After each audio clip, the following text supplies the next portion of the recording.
Situs resmi DPR RI yang beralamat di www.dprgo.id sempat diretas atau dihack. Video yang menunjukkan situs tersebut diretas viral di media sosial pada Kamis 8 Oktober 2020. Dalam video yang awalnya beredar di TikTok itu, terlihat tulisan Dewan Perwakilan Rakyat. Di header, situsnya berubah menjadi Dewan Pengkhianat Rakyat. Pada Kamis pagi hingga siang, situs itu bahkan sempat sulit diakses. Kini pada pukul 13.45 waktu Indonesia Barat, situs tersebut sudah bisa diakses. Tulisan Dewan Pengkhianat Rakyat sudah kembali berubah menjadi Dewan Perwakilan Rakyat.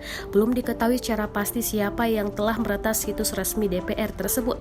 Sebelumnya dikutip dari Kompas.com, Menteri Komunikasi dan Informasi Johnny G. Plate telah mengonfirmasi soal peretasan tersebut. Saat itu dia menyatakan bahwa peretasan tersebut dalam penanganan. Johnny berujar tim teknologi informasi DPR lah yang memperbaiki situs web DPR.